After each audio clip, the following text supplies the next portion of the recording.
That's the emotional state, the feeling states, how you want to do this, how you want to approach it. And if you do, you're going to be 10 times more effective on multiple levels. Okay? TM. Okay, so now we're going to talk about that. Now, we're going to talk about something real quick. We're going to do this in a very progressive way. So what's going to happen is I'm going to do a couple of demos just to get it on there so you guys can see the process and kind of imprint it on your neurology. Okay? Then what I'm going to do is I'm going to give you guys a little bit of pointers, and I'm going to turn you loose to play a little bit. Okay? So the first thing, does anybody here have a pain or an icky feeling that they want to get rid of, or or maybe they have a good feeling that they just want to get better? Come on out here. Okay. Give me a hand. Big hand. Big round of applause for the man. All right. First of all, I'm gonna give you. There's layers to this. Okay. We can get more and more. We can add more and more bells and whistles and make it progressively more powerful, but we don't need it right off the bat. Let me just make sure we're on camera because you're taller than me. Do you mind if I take a picture of you with him right now and Instagram it? No, not at all. First thing when you're dealing with pain, though, you never say the word pain unless you're using it strategically. Okay? Pain and fear are the two words that re-trigger the state the moment you hear it until you've eliminated the process. Okay? I'm going to put that out there right now because when I revisit what I'm about to do, things that are not obvious, I'm going to make obvious. Okay? So here's what I want you to do. You got something that was bothering you, right? Mm-hmm. Okay. Here's what I want you to do. I want you to, if you can imagine it somewhere out in the space in front of you. Mm-hmm. Okay. Oh, he's already got it. Reach out and touch it. Yeah, keep it there. All right. Now, as you reach out and touch it, I want you to notice that there's a feeling in your body associated with that image. Point to that. First impression. Oh, right in your foot? Okay. No. Next, right here. Right here? Okay, good. Now close your eyes. Perfect. And now put your mind in that spot where you felt the pain. Notice that there's a color associated with that feeling. What's the color? First impression? Red, purple. Red, that's right.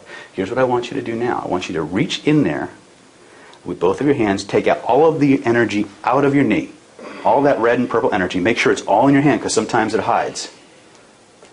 Let's get it all up. Make sure it's all in your hands. And when you are sure, I want you to look at it with your inner eyes and notice, did the color change or stay the same?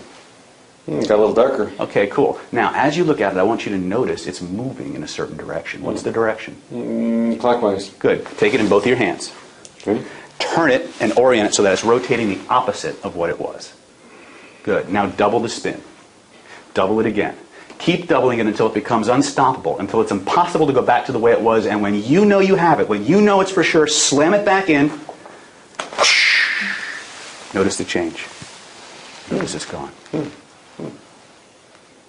Interesting. Yeah. It'll just keep getting better. Yeah. Huh. Wow. Simple. I like it. A big round of applause. Simplicity. We like it. Is that fast enough? I like results. Okay. And then I'll usually provoke them. I'll say, now try to bring it back, and then I'll just get feel better. No. It's gone. No, it's gone. That's right. It is. Okay. Now, what we did there was I know it looks very, very simple, and the application of it is, I could spend hours unpacking everything that we just did there. Okay. I've used this on cancer tumors. I've used this on fluid in the pericardium, edema in the intestines from cancer patients. I've used this on shortness of people who couldn't breathe. Their body was shutting down from all this cancer stuff. I've used it on intense fears. I've used it on anger issues. I've used it on fears. Neurologically, your nervous system doesn't care what the problem is. It doesn't care because it's not interpreting the thing that happened. It's interpreting the code with which it was imprinted into the body. But what we have to do is we have to create absorption in the process. You got something? Is absorption the same thing as focus? No. It's different. Yes. I'm going to get a little dirty here, so just bear with me. Think about the moment of orgasm versus the building up towards the orgasm. Does that make sense? Yes. During the build-up, during the arousal, you become more and more focused. You're absorbed, but the focus is really where it's at. When the climax hits, that's absolute release and absorption. Does that make sense? It's the best metaphor I can come up with at the moment. But it's hard to... We make an arbitrary distinction between absorption and focus, but really they're kind of flip sides of the same coin. The more compelling and enticing an experience is, the more we tend to just go into it. Does that make sense? So in my case, when you suggested my mind goes down here, I wasn't thinking about anything else.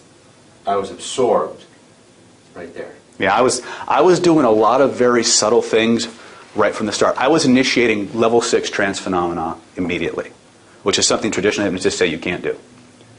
Level 5 and 6 trance phenomena. On the Aaron's depth scale, which is the scale of hypnotic phenomena that all classical hypnotists are trained to use, you're at wake, then you're at what they call eye catalepsy state, which is a hypnagogic state, and then it goes down through 4 or 5 levels of other phenomena. The last two, 5 and 6. 5 is what they call positive hallucination.